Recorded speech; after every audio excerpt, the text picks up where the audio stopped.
turning it off and turning it back on really does fix a lot of issues.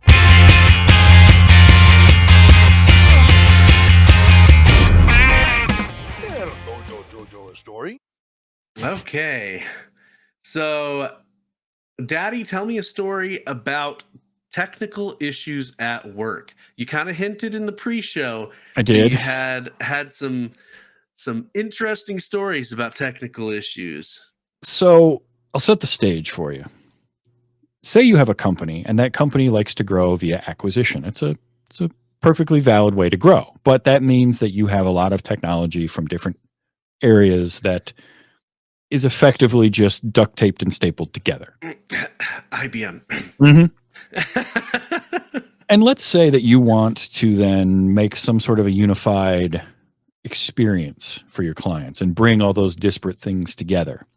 Don't do it the way that we've been doing it, because they rolled it out, but then the rollout, it was just a comedy of errors, because it was, all right, we're rolling this out to everything. Well, no, we're going to roll it out to certain things. And then we do that. And then, okay, now we're going to roll it out to this. And that failed to the point of having to roll it back. And then the best part of it was we roll everything back. Okay, it's fine. We found flaws. We figure we fixed those. Great. All right, we're going to flip the switch on a Thursday. No, don't do that. All right. We won't do that. We'll do it next Tuesday. Cool. Monday rolls around. Well, we're going to do it on Wednesday. And then Tuesday hits. No, you know what? We're going to do it on Thursday again. And so they just kept like punting it. And I'm just sitting back like, every day is like walking into that scene from Community where you're Donald Glover with the pizzas, and you walk in and it's just things are on fire and somebody's over in the corner crying, and you know, somebody, and I'm just like, so yeah. Test things, people. Don't test in production.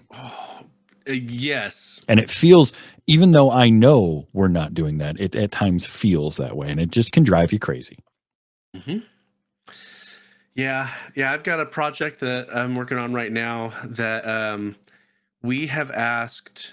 So at my current job, I am basically a system administrator slash a application support for a few applications. Mm-hmm.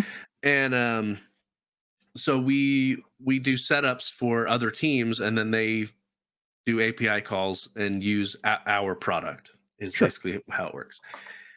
So we've got we are a small cog in a huge project that's rolling out. Okay. That they have delayed. The original go live date was May, I think. And it's still not officially live. Although we pushed a version of our stuff live because we didn't hear that they had pushed it back at one point. And so, but they've changed the requirements on us about 4 times. So the version that we put out there wouldn't fully meet the requirements anyway. Realistically, it'd only take a minor change. But anyway, regardless, we have asked about 4 times for the people who are going to be interfacing with our stuff to just send us an email and tell us that they've done testing and that it works. And it's very evident that they are not doing testing, because they asked us to set it up in 3 different non-production environments, and they have only used 1 of those non-production environments. Oh, geez. And one of the non-production environments is only halfway set up because they didn't give us the right configuration that they wanted for it. They told us, oh, this is how we want it configured, only to find out that the account that they wanted us to give access to it doesn't even exist. Oh. So yeah. But yeah. So it's a lot of fun when you're working, when you depend on other teams to provide you any kind of feedback, and they just ignore you. And it's hard. Like, I know for us, part of it is just not having enough people. And so the people that are doing it are running around like crazy, trying to keep up. And you've got, mandates coming down from on high. We got to have this. We got to have this by now. All that kind of stuff. So it's just it's one of those. Everything that can go wrong does go wrong. Yeah. And then I feel like the Robin Williams line of it's like riding a psychotic horse towards a burning stable. But I suppose in defense of this project, the person who was originally in charge of the project got fired because they were mishandling it so badly. So, there is that. Yeah. Well, even today, as much as you try to plan, something inevitably will go wrong at some point down the line. Oh yeah. So today we were rolling out an update to our to 3 of our servers. And we rolled out the update, we restarted everything and then we're checking to see if it was working.